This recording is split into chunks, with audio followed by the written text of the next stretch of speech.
Hello student, आज की video में हम आपको समजात तथा समरूपता में अंतर बताएंगे।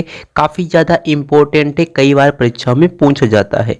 समजात को हम इंग्लिश में होमोलॉजी बोलते हैं और समरूपता को हम इंग्लिश में एनालॉजी बोलते हैं। तो सबसे पहले समजात में अंतर देख लेते हैं। देखिए, इसमें पहला अंतर है ऐसे अंग जिनकी उत्पत्ति व संरचना समान होती है, एक जैसी होती है तथा कार्य में अलग अलग होती है। तो सबसे पहले इसका उदाहरण देखिए, तब आपको समझ में आ जाएगा। इसका पहला उदाहरण है पक्षी के पंख तथा घोड़े के अग्रपाद। पक्षी के जो पंख होते हैं और घोड़े के जो आगे वाले पैर होते हैं, अग्रपाद जिसे हम बोल देते हैं, तो इनकी जो उत्पत्ति होती है और संरचना होती है वो कैसी होती है? समान होती है। पक्षी के पंख ले लीजिए और घोड़े के अग्रपाद ले लीजिए, इनकी उत्पत्ति और संरचना समान होती है और इनका कार्य जो होता है वो अलग अलग होता है। जैसे पक्षी के जो पंख होते हैं वो उड़ने के काम में आते हैं और घोड़े के जो अग्रपाद होते हैं वो चलने के काम में आते हैं।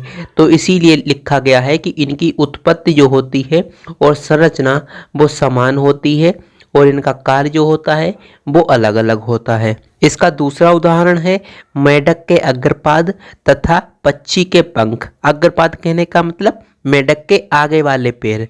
तो देखिए, इनकी जो उत्पत्ति है मेढक के आगे वाले पैरों की और पक्षी के पंख की, इनकी जो उत्पत्ति होती है वो समान होती है और इनकी संरचना भी क्या होती है? समान होती है, लेकिन इनका जो कार्य होता है वो अलग अलग होता है।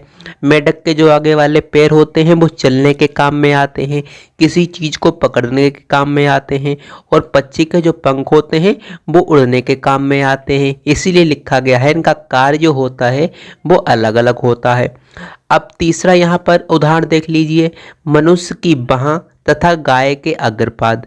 मनुष्य की बाह जो होती है और गाय के जो आगे वाले पैर होते हैं, इनकी उत्पत्ति समान होती है, इनकी संरचना भी समान होती है और इनका जो कार्य होता है वो अलग अलग होता है। मनुष्य की जो बाह है किसी चीज़ को लिखने में, बहुत सारे कार्य करने में आती है, लेकिन जो गाय के आगे वाले पैर होते हैं वो क्या करते हैं? वो चलने के काम में आते हैं। तो इसीलिए इनका कार्य अलग अलग हो गया, लेकिन इनकी उत्पत्ति और संरचना समान हो गई। तो आपको समझ में आ चुका होगा कि समजात क्या है। इसकी हमने परिभाषा और उदाहरण सहित आपको बता दिया है। अब यहाँ पर हम समरूपता को देख लेते हैं, जिसे इंग्लिश में हम एनालॉजी बोलते हैं।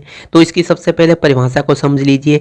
ऐसे अंग जिनकी उत्पत्ति व संरचना अलग अलग होती है तथा कार्य समान होते हैं। देखिए, इसका ठीक यहाँ पर उल्टा लिखा हुआ है। ऐसे अंग जिनकी उत्पत्ति व संरचना अलग अलग होती है, लेकिन यहाँ पर क्या था? उत्पत्ति व संरचना समान होती है। और यहाँ पर आगे क्या लिखा है? कार्य समान होता है, लेकिन यहाँ पर कार्य अलग अलग होता है। ठीक है, तो वही यहाँ पर बात लिखी है समरूपता में। ऐसे अंग जिनकी उत्पत्ति व संरचना अलग अलग होती है तथा कार्य समान होता है। इसका उदाहरण देखिए, कीट के पंख तथा पक्षी के पंख। तो कीट के पंख हो गए, कीट कहने का मतलब छोटे मोटे जो कीट होते हैं, ठीक है, उनके पंख ले लीजिए और पक्षी के पंख ले लीजिए। तो इनकी जो उत्पत्ति होती है और संरचना इनकी होती है वो अलग अलग होती है। कीट के पंख और पक्षी के पंख, इनकी उत्पत्ति और संरचना अलग अलग होती है, लेकिन इनका जो कार्य होता है वो समान होता है। कीट भी पंखों से उड़ता है और पक्षी के जो पंख होते हैं वो भी उड़ने के काम में आते हैं, तो इसीलिए इनका कार्य समान हो गया। दूसरा यहाँ पर उदाहरण है कीट के पंख तथा चमगादड़ के पंख। तो इनकी जो उत्पत्ति और संरचना जो होती है वो अलग अलग होती है और इसका जो कार्य होता है वो समान होता है। कीट के पंख भी उड़ने के काम में आते हैं और चमगादड़ के पंख भी उड़ने के काम में आते हैं। इनका कार्य जो होता है वो समान होता है, लेकिन इनकी उत्पत्ति और संरचना अलग अलग होती है। तीसरा उदाहरण है चने के पौधे तथा मटर के पौधे में प्रतान। प्रतान क्या होता है?